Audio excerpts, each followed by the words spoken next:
तो आज उत्तर रामचरित पढ़ना है। उत्तर रामचरित हमारी 8वीं यूनिट में लगा हुआ है।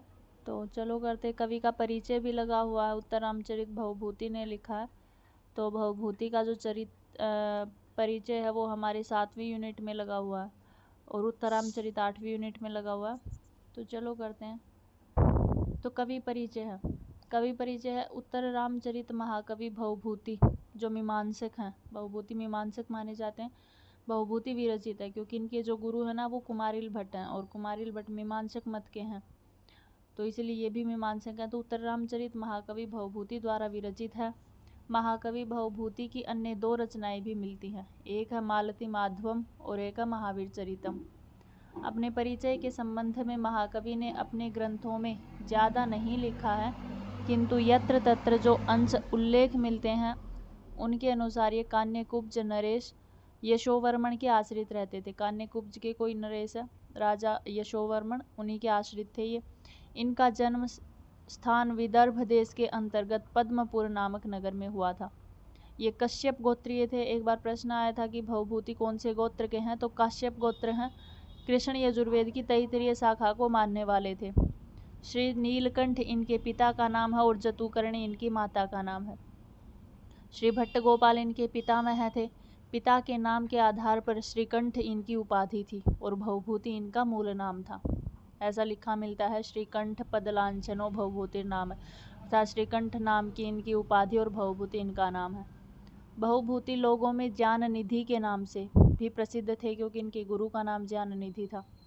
दार्शनिकों की गोष्ठी में वे उम्बेक के नाम से प्रसिद्ध थे क्योंकि ये मीमांसक हैं। तो मीमांसक हैं, सीधी सी बात है, दार्शनिक हो गए।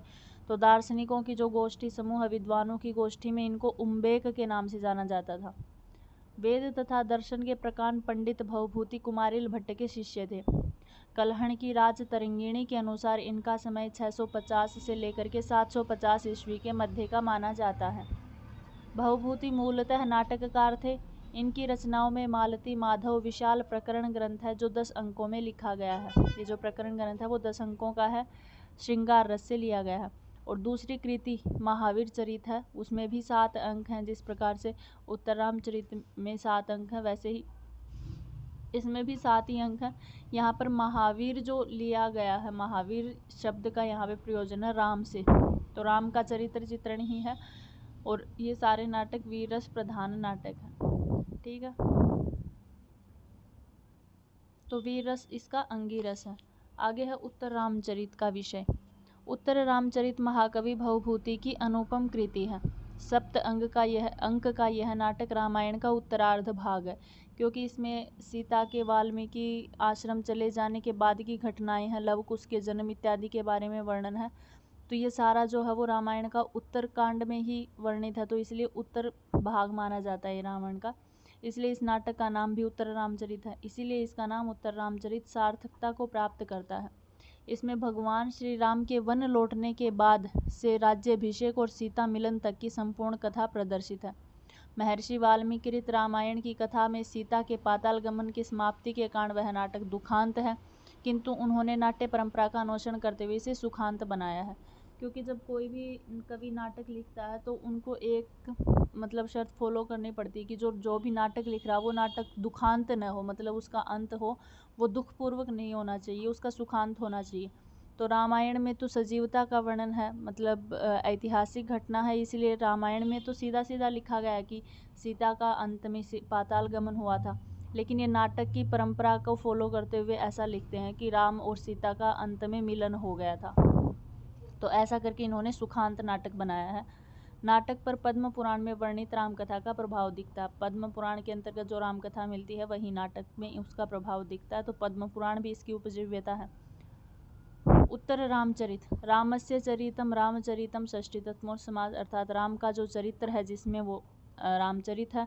उत्तरम च तत् रामचरितम, और उत्तर रामचरितम अर्थात कैसे राम का चरित्र है, तो उत्तर का है, एक विशेष दे दिया तो विशेषण भाव होता है कर्मधारय समास में। तो उत्तर रामचरित में कौन सा समास है, कर्मधारय तत्पुरुष समास मिलता है। अब इसमें 7 अंक है, 7 अंकों के नाम भी हैं। तो पहले अंक का नाम है चित्र अंक, आपको याद रखना है अंकों के नाम। पहले चित्र अंक में क्या होता है, राम सीता का अंतःपुर में विराजमान का वर्णन है। अष्टवक्र मुनि का प्रवेश है। सीता परित्याग की प्रतिज्ञा, राम के विगत जीवन और चरित्र की समस्त घटनाओं के संबंध में चित्र सामने लाया जाना, अर्थात राम अयोध्या में थे, फिर अरण्य में गए, राम सीता रावण इत्यादि का जो युद्ध हुआ था आपस में, वो सारी जो यादें थी वो एक चित्र लगा करके दिखाई जाती हैं। तो उस प्रकार का चित्र सामने लाया जाना। सीता की तपोवन देखने की अभिलाषा होना। दुर्मुख का आगमन, दुर्मुख इनका गुप्तचर है। सीता के लंका प्रवास के विषय में उत्पन्न लोक निंदा की चर्चा, लक्ष्मण द्वारा गर्भिणी सीता को महर्षि वाल्मीकि के आश्रम में छोड़ना इत्यादि का वर्णन पहले अंक में होता है। दूसरे अंक है पंचवटी प्रवेश। पंचवटी प्रवेश ये है 12 वर्ष बाद की घटनाएं हैं। वासंती आत्रेयी, मतलब जैसे सीता छोड़ दी गई थी वाल्मीकि के आश्रम में, उसके 12 साल बाद की घटनाएं हैं। तो वासंती आत्रेयी का संवाद है। सीता पुत्र लवकुश की उत्पत्ति का वर्णन है। महर्षि वाल्मीकि द्वारा उनका पालन पोषण, शिक्षा दीक्षा। श्री राम का शंबुक नामक शूद्र तापस को मारने हेतु दंडकारण्य में आगमन। ये आपसे एक बार पूछा गया था कि श्री राम ने शंबुक नाम का जो राक्षस था उसको कौन से अंक में मारा था, तो द्वितीय अंक में मारा था, आपको याद रखना है। और ऐसा ही पूछ लेते हैं कि शंबुक का वध किसके द्वारा किया गया, तो राम ने किया था। दंडकारण्य हेतु तो शंबुक नामक शूद्र तापस को मारने हेतु दंडकारण्य में आगमन, प्राचीन दृश्यों को देख करके मुग्ध होना, रामायण लिखने का उपक्रम, राम द्वारा स्वर्ण प्रतिमा स्थापित करना और अश्वमेध यज्ञ का वर्णन इत्यादि का वर्णन द्वितीय अंक में मिलता है। अब तृतीय अंक छाया अंक है। ये सबसे विशेष अंक है। राम का पंचवटी में भ्रमण, पूर्व घटनाओं का स्मरण एवं मूर्छित होना, अदृश्य सीता के द्वारा होश में लाया जाना। इसी वजह से इनका नाम छाया अंक है, क्योंकि सीता की छाया केवल मात्रा आकर के इसको होश में लेके आती है। स्वर्णमयी प्रतिमा के बारे में सुन करके राम का अपने प्रति अनुराग देख करके सीता का प्रसन्न होना इत्यादि का वर्णन मिलता है। चतुर्थ अंक है कौशल्या जनक योग। वशिष्ठ, अरुंधति, राम की माताएं व जनक जी अतिथि रूप में वाल्मीकि के आश्रम में पदार्पण करना। अरुंधति व कौशल्या के बीच में सीता परित्याग से उत्पन्न स्थिति का बहुत ही मार्मिक वर्णन, लवकुश द्वारा राम के अश्वमेध ये घोड़े को पकड़ने इत्यादि का वर्णन इसमें मिलता है। पंचम अंक में है लव और चंद्रकेतु का संग्राम। ये लव तो राम के पुत्र हैं और चंद्रकेतु हैं लक्ष्मण के पुत्र। रामचंद्र जी की अश्वानुगामी संपूर्ण सेना की पराजय, लक्ष्मण पुत्र चंद्रकेतु व लव के बीच लंबा संवाद होना, भीषण संग्राम प्रारंभ होना, वीर रस का सुंदर वर्णन इसमें मिलता है। षष्ठम अंक कुमार प्रत्यभिजानम। रामचंद्र जी के आगमन पर युद्ध का बंद हो जाना, लव व चंद्रकेतु का श्री राम को प्रणाम करना, कुश का आगमन, कुमारों में सीता आकृति को देख करके श्री राम का प्रसन्न होना, तत्क्षण उपस्थित वशिष्ठ, वाल्मीकि, जनक, कौशल्या को श्री राम का प्रणाम करना इत्यादि का वर्णन इसमें मिलता है। अब सप्तम अंक का नाम है सम्मेलनम। गर्भांग की योजना, गर्भ नाटक की योजना। गर्भ नाटक किसे कहते हैं, तो कह रहे नाटक के अंदर जो नाटक खेला जाए, क्योंकि उत्तर रामचरित स्वयं एक नाटक है और उसके अंदर भी वाल्मीकि के द्वारा एक नाटक और रचा जा रहा है, तो नाटक के अंदर नाटक खेलना बोलते हैं गर्भ नाटक, तो इसलिए इस अंक को गर्भांक भी कहा जाता है। गंगा व पृथ्वी देवता सीता को निर्दोष साबित करके रामचंद्र को समर्पित करना, जृंभका अस्त्र सिद्धि से लवकुश का श्री राम पुत्र सिद्ध होना, सार्वत्रिक सौख्य के साथ भरतनाट्यम के साथ नाटक का पर्यवसान हो जाना। प्रमुख पात्र हैं इसमें श्री राम, सीता, जनक, कौशल्या, लव, कुश, चंद्रकेतु, वशिष्ठ, जनक, वाल्मीकि, अरुंधति, वासंती, आत्रेयी, तमसा, मुरला, गंगा देवी, पृथ्वी देवता, शांता जो दशरथ की पुत्री है उनका, सौधातकी और दांडायन ये हैं वाल्मीकि के शिष्य, शंबुक और दुर्मुख इत्यादि ये प्रमुख पात्र हैं। आगे है उत्तर रामचरित एक दृष्टि में। उत्तर रामचरित में भवभूति स्वयं को परिणत प्रज्ञा कहते हैं। परिणत प्रज्ञा, ये कई बार पेपर में पूछा जाता है कि परिणत प्रज्ञा की उपाधि के नाम से कौन से कवि को जाना जाता है, या कौन कवि ऐसे हैं जो स्वयं को परिणत प्रज्ञा के नाम से जानते हैं, तो ये हैं भवभूति। ठीक है, विस्तार मतलब इनमें 7 अंक हैं और 256 श्लोक हैं। प्रणेता भवभूति हैं, गुरु का नाम ज्ञान निधि है और एक कुमारिल भट्ट इनके गुरु हैं। काल इनका 700 ईस्वी लगभग और 8वीं शताब्दी का पूर्वार्ध भी माना जाता, मतलब 700-800 ईस्वी के मध्य के हैं। जन्म स्थान इनका पद्मपुर नामक नगर है, विदर्भ प्रांत में। पितामह भट्ट गोपाल हैं। पिता इनके नीलकंठ हैं और माता इनकी जतुकर्णी। एक बार प्रश्न आया था कि नीलकंठ और जतुकर्णी किसके माता पिता हैं, तो याद रखना भवभूति के माता पिता का नाम नीलकंठ व जातुकर्णी है। उपाधि श्रीकंठ की उपाधि है, वास्तविक नाम इनका भवभूति भी है और ऐसा कहते हैं कि श्रीकंठ भी इनका वास्तविक नाम था। कृतित्व इन्होंने 3 लिखे हैं। मालती माधव जो श्रृंगार युक्त है, जिसमें 10 अंक हैं, प्रकरण के अंतर्गत आता है। महावीर चरित भी वीर रस युक्त नाटक है एक, इसमें 7 अंक है। महावीर का अर्थ राम है। और उत्तर रामचरित में भी राम का ही वर्णन है, करुण रस से युक्त 7 अंक 256 श्लोकों में ये लिखा गया है। रस परिपाक इसमें करुण रस है और वीर रस भी गौण रूप से दिखाई पड़ता है। रीति इसमें वैदर्भी रीति है, गौड़ी रीति का कांचनमय, दोनों का संयोग है, वैदर्भी भी है और गौड़ी रीति भी है। और गुण इसमें ओज गुण है। शैली इसकी विवरणात्मक शैली और व्याख्यात्मक शैली है। इसमें अभिधा का आधिक्य है, मतलब इसमें कोई ऐसी बात घुमा फिरा के नहीं कही गई है, सीधा सीधा साक्षात संबंध है हर विषय का हर अर्थ के साथ। अलंकार इसमें उपमा और उत्प्रेक्षा इत्यादि 38 अलंकारों का प्रयोग हुआ है। अंक इसमें 7 अंक हैं, 256 श्लोक हैं। छंद इसमें अत्यधिक अनुष्टुप छंद है, 84 पद्यों में जो प्रयोग हुआ है। शिखरिणी का 30 पद्यों में आधिक्य है, 19 इत्यादि बाद के जो बच गए वो 19 छंदों का प्रयोग अन्य अन्य पद्यों में हुआ है। नायक राम है और नायिका इसकी सीता है। पूर्वज ये कृष्ण यजुर्वेद की तैत्तिरीय शाखा के अध्येता हैं, काश्यप गोत्र से।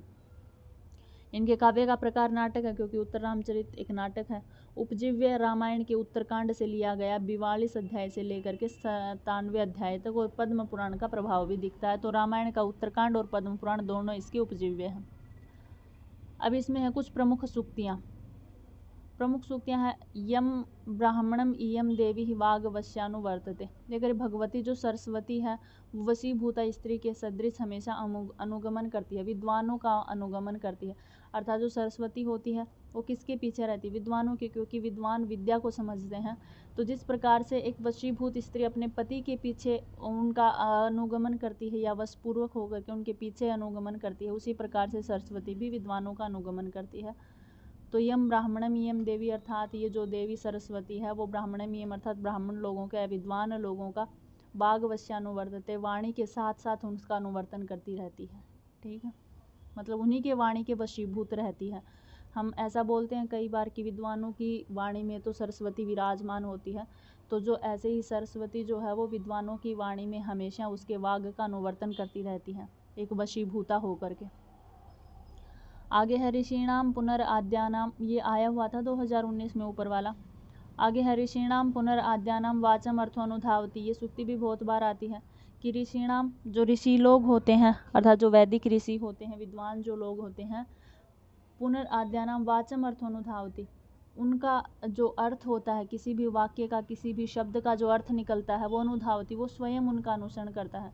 जैसे हम कोई पुस्तक पढ़ते हैं, कोई भी काव्य पढ़ते हैं, ग्रंथ पढ़ते हैं, तो हम शब्दों का अनुवर्तन करते हैं, हम शब्द से अर्थ निकालते हैं, हम शब्दों को ढूंढते हैं। लेकिन जो विद्वान लोग होते हैं ना, शब्द उनको स्वयं ढूंढ लेते हैं, उनका अनुवर्तन स्वयं ही करते हैं। तो ऋषिणाम पुनराद्यानाम अर्थात जो ऋषियों की वाणी होती है, अर्थम अनुधावती, उनका अर्थ स्वयं ही अनुगमन करता है। ये राम के द्वारा कही गई बात है। आगे है सत्ताम सद्भिः संगः कथमपि ही पुण्येन भवति, ये भी वन देवता कहते हैं कि सत्ताम सद्भिः संगः, सत्ताम अर्थात जो विद्वान लोग होते हैं और सद्भि उनका विद्वानों के साथ ही संगम अर्थात जो संगम होता है या संपर्क होता है वो कथमपि ही पुण्येन भवति, किसी पुण्य के द्वारा ही होता है। अर्थात पहले जन्म में या तो पूर्व जन्म में कोई ना कोई ऐसे पुण्य किए होंगे जिसकी वजह से सज्जनों का सज्जनों के साथ समागम होता है या सज्जनों का सज्जनों के साथ संपर्क होता है। तो सत्ताम सद्भि संग अर्थात सज्जनों का सद्भि संग, सज्जनों के साथ ही संयोग, कथमपि किसी पुण्येन भवति, किसी पुण्य के द्वारा ही होता है, ऐसा वन देवता के द्वारा कहा जाता है। आपको याद रखना है कौन सी बात कौन कह रहा, कहीं राम बोल रहे हैं, कहीं लक्ष्मण बोल रहे हैं, क्योंकि उत्तर रामचरित में और अभिज्ञान शाकुंतल की एक विशेषता है, ये जहाँ कहीं भी सूक्ति पूछी जाती है ना, तो लगभग बार ऐसे पूछी जाती है कि ये बात किसने कही है। ठीक है, आपसे ये नहीं पूछा जाएगा कि ये सूक्ति कहाँ की है, क्योंकि ऐसा पूछा जाता तो आप इजीली बता देंगे कि ये सूक्ति यहाँ की है। लेकिन इन दो काव्यों में, इन दो नाटकों में मैंने लगभग यही प्रश्न देखा कि ये बात किसके द्वारा कही गई है, तो आपको ये जरूर याद रखना है। ठीक है, आगे है माँ निषाद प्रतिष्ठाम त्वगमः शाश्वती स्मः यत क्रौंच मिथुनात् एकवधिः काम मोहितम, ये द्वितीय अंक में आता है, आत्रेयी के द्वारा कहा गया है। इसकी हिंदी तो आपको पता ही होगी कि हे निषाद, तुम मतलब सैकड़ों वर्षों तक शाश्वती स्मार्था, सैकड़ों वर्षों तक तू प्रतिष्ठा को प्राप्त न कर, क्योंकि तुमने क्रौंच मिथुनात एक अवधि, क्रौंच 2 क्रौंच मतलब मिथुन में से, जोड़े में से तुमने एक का वध किया है, काम मोहितम, जो अपने काम में मोहित थे, ऐसों को तुमने नर को मार दिया। ये आत्रेयी के द्वारा कही गई है। आगे है वज्रादपि कठोराणी मृदुनि कुसुमादपि। ये कह रहे हैं कि जो महापुरुष होते हैं, ऐसा वसंती का कहना, वासंती का, ये राम को लेकर के कह रही है कि जो महापुरुष लोग होते हैं वो वज्रादपि कठोराणी, मतलब वज्र के समान कठोर भी होते हैं, कठोराणी, और मृदुनि कुसुमादपि, और कहीं कहीं उन्हें देखा जाता है कि वो मृदु मतलब कुसुम के समान, एक कच्चा फूल होता है उसके समान मृदु अर्थात मधुर या बिल्कुल सरल भी होते हैं। तो महापुरुषों का कैसा स्वभाव कि वो वज्र के समान कठोराणी, वज्र के समान कठोर भी, और कुसुमादपि मृदुनि, पुष्प के समान कोमल हृदय वाले को मतलब कौन जान सकता है, ऐसे महापुरुष होते हैं। आगे है पुटपाक प्रतिकाशो रामस्य करुणो रसः। ये मुरला के द्वारा कहा जाता है कि रामस्य करुणो रसः, राम का जो करुण रस है, अर्थात राम सीता को लेकर के जो करुणता उत्पन्न कर रहा है, वो पुटपाक प्रतिकाश के समान है। पुटपाक होता है पल्लव, जो कच्चे पत्ते होते हैं जिनको दबाते ही ऐसे थोड़ा सा पानी दूध टाइप सा निकल आता है, तो पुटपाक प्रतिकाश के समान राम का करुण रस है, ऐसा मुरला के द्वारा कहना है। आगे मुरला बोलती है ये भी कि ईदृशानां विपाको अपि जायते परमाद्भूतः यत्र उपकरणीया भावम आयात इत्येवं विधो जनः।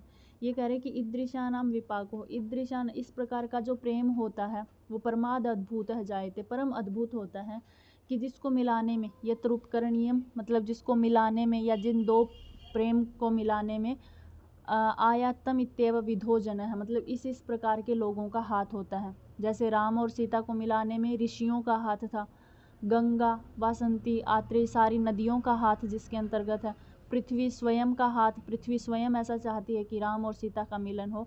तो ऐसा प्रेम अत्यंत मतलब आश्चर्य वाला होता है, जायते परम अद्भुत है, मतलब बहुत ही अद्भुत होता है, कि यत्र उपकरणीयम, जिसका उपकार करने के लिए या जिसको मिलाने के लिए, इत्येव विधो जना, इतनी प्रकार के लोगों का जिसमें उपकारक होते हैं। तो हिंदी पढ़ लेना आप, क्या बताऊँ। आगे है पूरोत पीड़े तड़ाकस्य परिवाह प्रतिक्रिया। ये तमसा कह रही है कि पूरोत पीड़े तड़ाकस्य मतलब तड़ाक में, मतलब तालाब में अगर पूरोत पीड़े, तालाब पूरा पानी से भर जाता है तो उस पानी को परिवाह बाहर निकाल देना ही प्रतिक्रिया एकमात्र समाधान होता है, उसका प्रतिकार होता है। अगर वो उबाल ले रहा, लहरें उसमें उठ रही हैं, अगर तालाब पूरा पानी से भर गया तो उस पानी को वहाँ से निकाल देना ही मतलब अच्छा होता है। ये राम के लिए कह रहे हैं, क्योंकि राम सीता को देख देख करके या सीता की स्मृतियों को याद करके इतना परेशान हो रहा है कि वो रो नहीं रहा, तो इसलिए उसके लिए कहा जा रहा है कि अगर हमारे अंदर कुछ भी दुख है उसको बाहर निकाल देना ही अच्छा होता है। जिस प्रकार से भरे हुए तालाब से जल को निकाल देना ही उसका प्रतिकार होता है, उसका समाधान होता है, ऐसा तमसा कहती है। ये श्री राम कहते हैं वृद्धास्तेन विचारणीय आचरिता, जो वृद्ध लोग होते हैं, जो विद्वान लोग होते हैं, वृद्ध जो लोग होते हैं, तो उनकी जो आज्ञा होती है, उनके जो आचरण होते हैं न विचारणीय, वो विचार करने योग्य नहीं होते। देखो एक ही ऐसी सूक्ति रघुवंशम में हमने पढ़ी थी, वहाँ हमने पढ़ी थी कि गुरु की जो आज्ञा होती है वो विचारणीय नहीं होती है, तो वहाँ आज्ञाम अविचारणीय, और यहाँ पर है वृद्धास्ते न विचारणीय आचरिता, अर्थात वृद्ध के द्वारा जो कहे गए वाक्य हैं उनका कभी हमें विचार नहीं करना चाहिए। आगे है एको रसः करुण एवं निमित्त भेदात भिन्न पृथक इव आश्रयते विवर्तान। ये जो उत्तर रामचरित में भवभूति हैं, इनका क्या मानना है, इनका यही मानना है कि करुण रस ही एकमात्र रस होता है। बाकी जैसे हम 9 रसों को गिनते हैं, करुण है, शोक है, रौद्र है, क्रोध, इस प्रकार से हम 9 रसों को वर्णन करते हैं, लेकिन भवभूति क्या कहता है कि रस तो केवल मात्र एक ही है, करुण रस है। बाकी सारे जो रस है ना, चाहे श्रृंगार रस हो, चाहे वीर रस हो, चाहे क्रोध हो, रौद्र हो, अद्भुत हो, कोई भी रस हो, वो करुण रस के आश्रय में ही आकर के अपना स्थान बनाते हैं।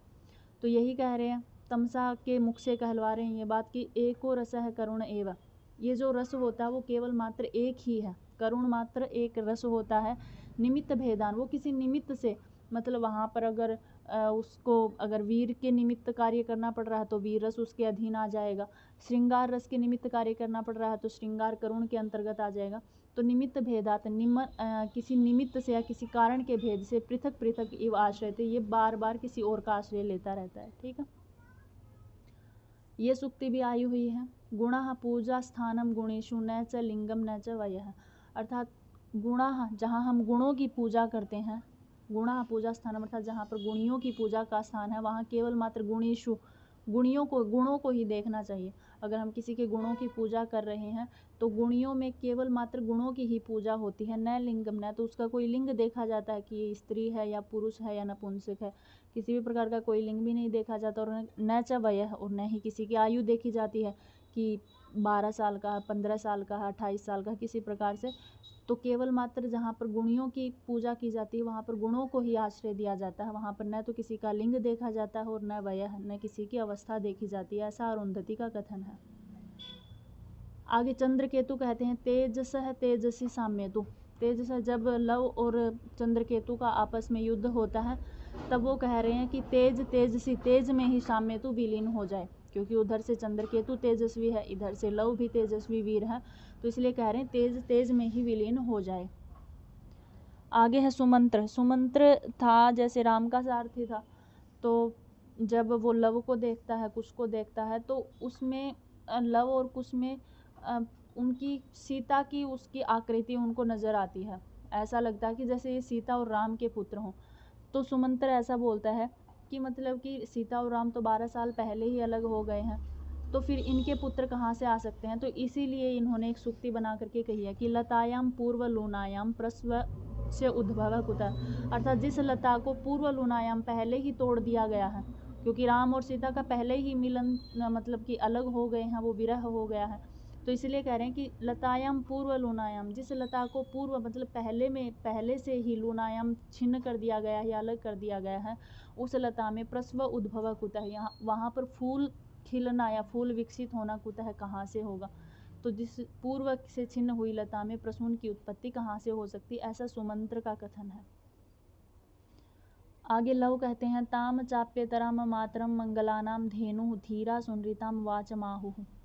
ये कह रही है जो सत्य वाणी जो होती है, सत्य प्रिय सुनृता बोलते हैं हम, अच्छी प्रकार से बोली गई जो वाणी होती है, वाचमाहु अर्थात कही गई सज्जनों के द्वारा जो सुंदर वाणी होती है, वो धेनु काम धेनु के समान होती है। मातरम मंगल की जननी होती है, मातरम मंगलाना मंगल की जननी होती है, और धेनु मतलब धेनु एक प्रकार से काम धेनु होती है। ऐसा लव कहते हैं कि धीरा सुनृता वाचमाहु, धीरा अर्थात धीर मनुष्यों के द्वारा, विद्वान मनुष्यों के द्वारा जो वाणी बोली जाती है वो मातरम मंगलानाम, मातरम अर्थात मंगल प्रिय होती है, और धेनुम काम धेनु के वृक्ष के समान कही जाती है।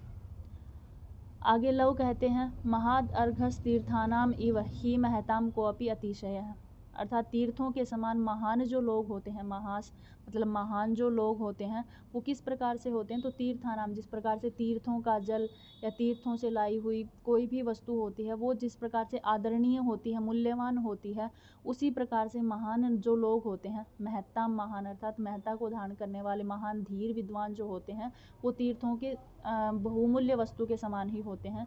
तो तीर्थों की तरह महान लोगों का भी अत्यंत मूल्यवान उत्कर्ष होता है, ऐसा लव के द्वारा कहना है। आगे राम कहते हैं न तेजः तेजस्वी प्रसृतम अपरेशाम विषहते। ये कह रहे हैं कि एक तेजस्वी, न तेजः दूसरे के तेज को, प्रसृतम अपरेशाम मतलब किसी दूसरे के तेज को, विषहते कभी सहन नहीं कर पाता। एक तेजस्वी यानी एक वीर है वो कभी दूसरे की वीरता को सहन नहीं कर पाता। ये राम लव और चंद्रकेतु को देख करके कह रहे हैं कि तेजस्वी दूसरों के फैले हुए, प्रसृतम मतलब फैले हुए तेज को कभी सहन नहीं कर पाता है। आगे कुछ कह रहे हैं प्रियानासे कृत्सनम किल जगद अरण्यम ही भवती। ये राम को ही देख करके कह रहे हैं क्योंकि राम और सीता का विरह हो गया है, अब कुछ को पता नहीं है कि सीता मेरी माता और राम मेरे पिता हैं, तो इसलिए राम को देख करके मात्र ऐसे बोलता है या सीता की कथा सुन करके कहता है कि प्रिया नासे अर्थात प्रिया का नाश हो जाने पर या अपने प्रेमिका का नाश हो जाने पर कृत्सनम अर्थात जो संपूर्ण संसार होता है वो जगत अरण्यम ही भवती, वो संपूर्ण जगत अरण्य के समान अर्थात सूखे जंगल के समान हो जाता है। तो प्रिया के नष्ट हो जाने पर समस्त जो संसार है वो अरण्यम ही भवती, एक अरण्य के समान, एक जंगल के समान ही दिखाई देता है, ऐसा कुछ का कहना है। आगे 17वीं है, तीर्थोदकम च वह्निश्च नान्यतः शुद्धिम अर्हति। ये आया हुआ है कि तीर्थों के जल को और वह्निश्च और अग्नि को नान्यतः शुद्धिम अर्हति, किसी दूसरे के प्रमाण की आवश्यकता नहीं होती है, क्योंकि तीर्थों का जो जल होता है वो स्वयं प्रमाणिक होता है और जो अग्नि होती है वो भी स्वयं प्रमाणिक होती है। क्योंकि हम कोई भी प्रमाण करते हैं तो यही तो बोलते हैं कि अग्नि परीक्षा करवा लो, तो मतलब अग्नि परीक्षा स्वयं से ही प्रमाणिक है, तो उसको किसी दूसरे के प्रमाण की आवश्यकता नहीं है। तो इसलिए राम के द्वारा कहा जा रहा है कि तीर्थों का जो जल होता है और जो वह्नि अर्थात जो अग्नि होती है वो नान्यतः किसी दूसरे पदार्थ की शुद्धि में अर्हति, किसी दूसरे पदार्थ की शुद्धि की अपेक्षा या प्रमाण की अपेक्षा नहीं रखते हैं। तो राम के द्वारा कहना है कि सीता भी ऐसे ही तीर्थ जल के समान और अग्नि के समान है। लक्ष्मण कहते हैं अब अपि ग्रावा रोदिति अपि दलति वज्रस्य हृदय है। ये कह रहे हैं जब राम और सीता का विरह होता तब लक्ष्मण कह रहे हैं कि अपि ग्रावा रोदिति, ग्रावा अर्थात जो पाषाण होता है, रोदिति वो भी रो देता है, वज्रस्य हृदयम दलति और वज्र का जो हृदय होता है वो भी विदीर्ण हो जाता है। अर्थात श्री राम के चरित्र को जब सुनते हैं तो मतलब कि पाषाण भी विलाप करता है और वज्र से हृदय और जो वज्र हृदय होता है वो भी पिघल जाता है। आगे है सत्ताम केनापि कार्येण लोकस्य आराधनम वृतम।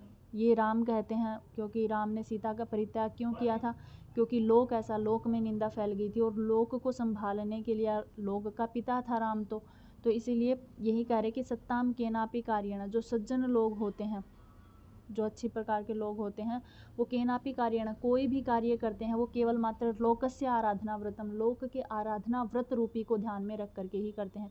क्योंकि जिस समय राम का राज्याभिषेक हुआ था तो उन्होंने केवल मात्र क्या व्रत लिया था, यही ना कि आगे से मेरा जो लोक है वही मेरे मतलब कि प्रजाजन होंगे और मैं उनका पिता होऊंगा। तो यही कह रहे हैं कि कोई भी सज्जनों का व्रत होता है वो केवल मात्र लोकस्य आराधना, लोक की आराधना को देख करके ही किया जाता है।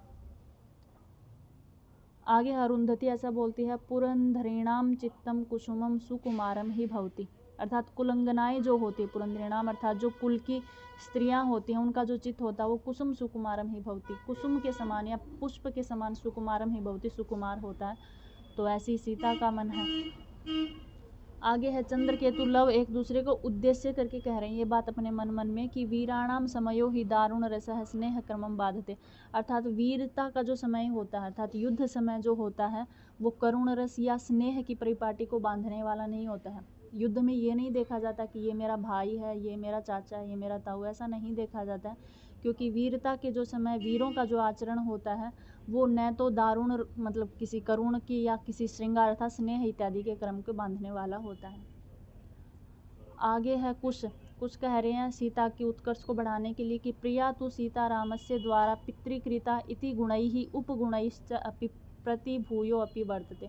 ये कह रहे कि जो प्रिया सीता है वो रामस्य द्वारा, राम के द्वारा तो पितृकृता मतलब उनके पिता के द्वारा मतलब पत्नी के रूप में दी गई है। गुणैः, ये ही सीता का इतना बड़ा गुण है कि उनके पिता ने राम को सीता को सौंपा। और उपगुणैश्च प्रतिभूयो अपि वर्धते, तो इस प्रकार से राम के द्वारा फिर वो राम के लिए अरण्य में गई है, इतने दुख उसने सहन किए हैं, तो वहीं सीता को भूयो अपि वर्धते और भी अत्यधिक उनके गुणों की वृद्धि कर देता है। तो पिता जनक द्वारा दी गई विधि पूर्वक दी गई पुत्री सीता राम की पत्नी थी, इसी प्रकार गुणों व अन्य उपगुणों के द्वारा उनके प्रेम और भी अत्यधिक बढ़ जाता है। नांदी पाठ ये नमस्कारात्मक नांदी पाठ है। पूर्व कवियों की और सरस्वती की उपासना की गई है। सीता के द्वारा एक पोषित अर्थात जब अरण्य में रहती थी तो उन्होंने एक गज शावक को पाल रखा था। तो पूछ लेंगे आपसे किसका पालन पोषण करती थी, तो गज शावक का।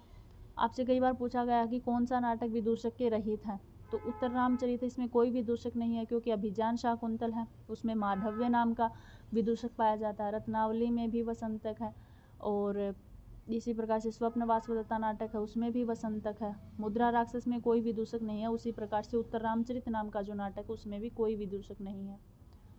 काव्येषु नाटकम रम्यम, अर्थात काव्यों में काव्य होते हैं, महाकाव्य होते हैं, गद्य काव्य, खंड काव्य, नाटक, ये सारे काव्य के भेद हैं। तो कह रहे काव्येषु सारे के सारे काव्यों में नाटकम रम्यम, नाटक जो होता है वो रमणीय होता है। ठीक है, सबसे अच्छा नाटक होता है। ये जो नाटक है अर्थात उत्तर रामचरित रूपी जो नाटक है वो महाकालेश्वर के उत्सव पर खेला गया था, ऐसा वर्णन मिलता है। तो इनके 3 नाटक हैं, उत्तर रामचरित, महावीर चरित और मालती माधव। उत्तर रामचरित का अत्यधिक प्रचलित संस्करण है निर्णय सागर, मुंबई से प्रसारित होता है। ठीक है, प्रकृति का मानवीय रूप दिखाया गया है, क्योंकि पृथ्वी आकर के बोलती है, पृथ्वी, गंगा, गोदावरी, वासंती, वन देवता, तमसा, मुरला, ये सारी नदियां हैं, लेकिन फिर भी मानवीय रूप दिखा रखा है इनका कि ये बातें कर रही हैं। गुप्तचर इनका दुर्मुख है, जो लोक निंदा की सूचना लेकर के श्री राम को बताता है। प्रतिनायक इसमें शंभुक है, क्योंकि शंभुक का वध करते हैं श्री राम। अंक इसमें पहला है चित्र दर्शन, दूसरा है पंचवटी प्रवेश, तीसरा है छाया अंक, चौथा है कौशल्या जनक का योग, पांचवा है कुमार विक्रम और छठा है कुमार प्रत्यभिजानम और सातवां है सम्मेलन। तो ये था आपका उत्तर रामचरित नाटक। आई थिंक आपको अच्छे से समझ में आया होगा, ऐसा मुझे लगता है। लेकिन कहीं भी कोई दिक्कत हो तो आप बताओ।